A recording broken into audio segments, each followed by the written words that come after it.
Jeg er 26 år gammel. Jeg kommer fra Dronninglund. Jeg har boet i Aalborg i 8-9 år nu. Min opvækst var nok hovedsageligt præget af en ret åbensindet familie. Mange vil nok have kaldt os, eller kaldt min mor frisindet.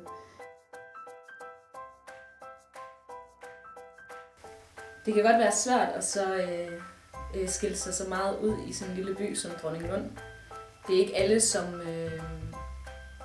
som accepterer folk, som ser anderledes ud, eller på nogen måde har en kontroversiel livsstil. Min mor har altid været meget åben over for den måde, jeg så ud på. Hun har været meget motiverende og opfordrende til, at jeg skulle være, hvem jeg havde lyst til at være.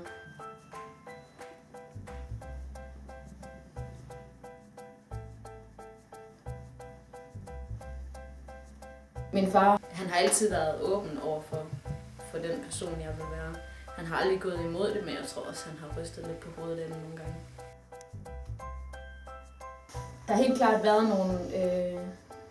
nogle af mine jævnaldrende i min opvækst, som har rystet på hovedet af det.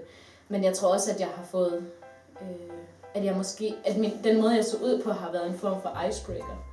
At jeg har lært folk at kende, fordi at den måde, jeg så ud på, åbner også op for, at man har et samtaleemne, eller folk har lyst til at komme over og spørge ind til det, så man lærer folk at kende den vej igennem. Jeg tror, at jeg har fået bekendtskaber ved at se ud, som jeg gør, men jeg har nok i større grad skubbet eller udelukket nogle mulige bekendtskaber ved at se anderledes ud, fordi de har måske ikke ture at give mig en chance, eller ikke haft lyst til at give mig en chance.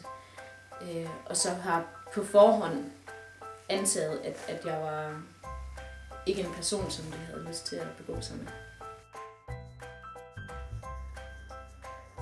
Det er svært at forklare eller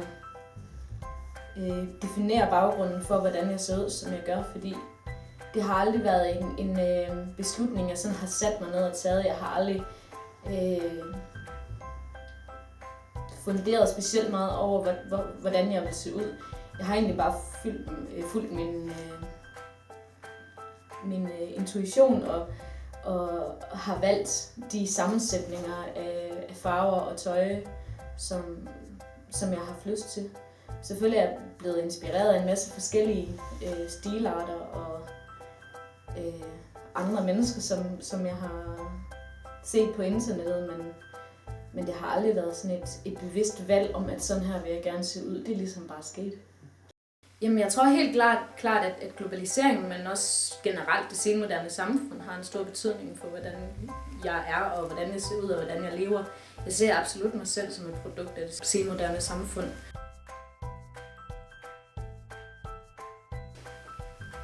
Jeg tror ikke, at den måde, jeg ser ud på, at målet med det er at skulle skille mig ud For mig tror jeg, at det ligesom for at få den måde, jeg føler til at passe med hvordan jeg ser ud. Selvfølgelig er det et spørgsmål om smag, men det er også et spørgsmål om at få ligesom en sammenhæng mellem det indre og det ydre til at spille overens, eller være i en overensstemmelse. De steder, hvor jeg nok mest befinder mig, når jeg er i byen, det er nok hovedsageligt rockcaféen. Og det er egentlig ikke, fordi jeg som sådan har en forkærlighed for rockcaféen, men jeg har nok en forkærlighed for dens stamgæster.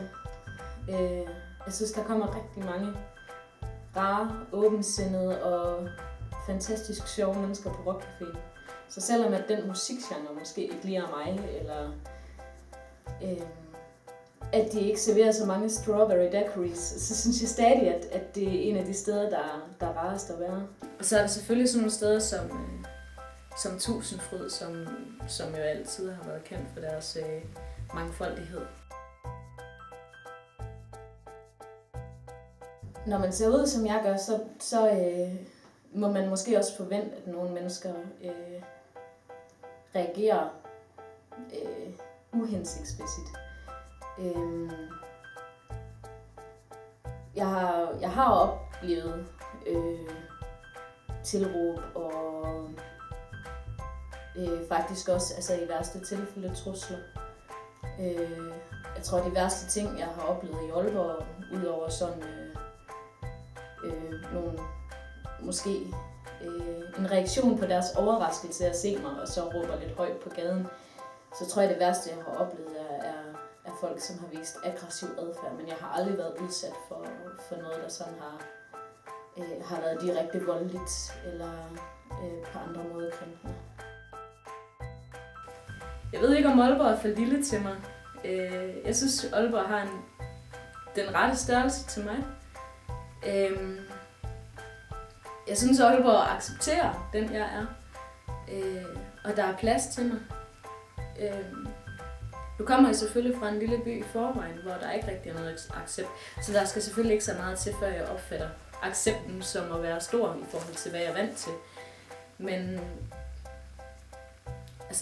folk er ret, for det meste ret interesserede og nysgerrige, mere end at de er på nogen måde generende eller modbydelige overfor mig. For det meste i hvert fald.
Jeg tror, det kommer meget an på mit state of mind, hvordan jeg har det, når jeg tager ind til byen.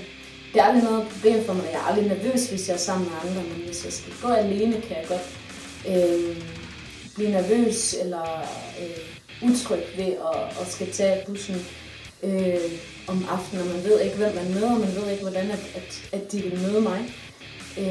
Så jeg kan godt blive utryg over det. Jeg kan godt blive utryg over at gå ned ad boulevarden eller Bispensgade alene og se sådan her ud. Men for det meste synes jeg, at så snart at jeg ligesom er færdig med at gøre mig klar og se ud, som jeg gør, så bidrager det også til en form for selvtillid, som gør, at jeg normalt ikke bliver så nervøs over at gå alene.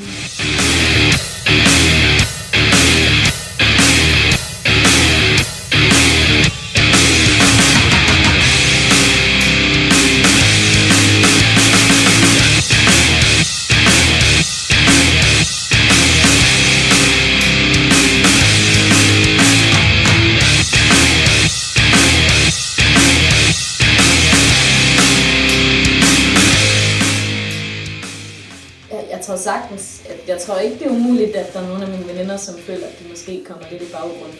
Der er ikke nogen af dem, der har udtrykt det så meget, så det håber jeg ikke. Men normalt tror jeg, at de fleste af mine bekendtskaber er ret frembrusende mennesker i sig selv, som på sin egen vis godt kan tilegne sig opmærksomhed, hvis de ønsker det.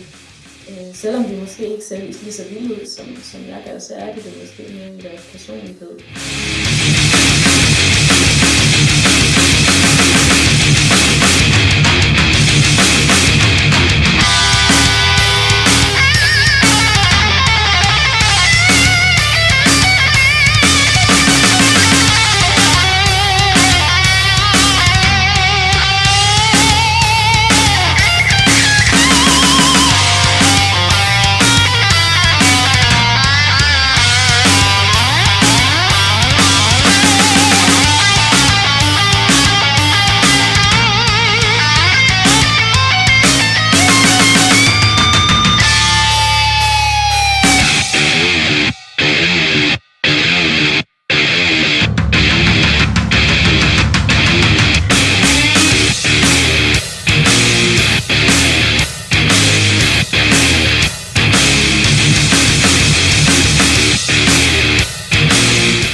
Jeg synes ikke nødvendigvis, at dresscode skal forbydes. For det første synes jeg, de forskellige steder og natklubber og bar og sådan noget har ret til at sætte deres egne regler. Jeg kan sagtens synes, det er fjollet. Og en gang imellem har jeg også svært ved at forstå, hvad det gør godt for. Men de har jo ret til at lave de regler, som de har, og jeg føler mig ikke begrænset. Altså, Aalborg har så meget at byde på, at hvis ikke jeg kan komme ind et sted, så går jeg bare et andet sted.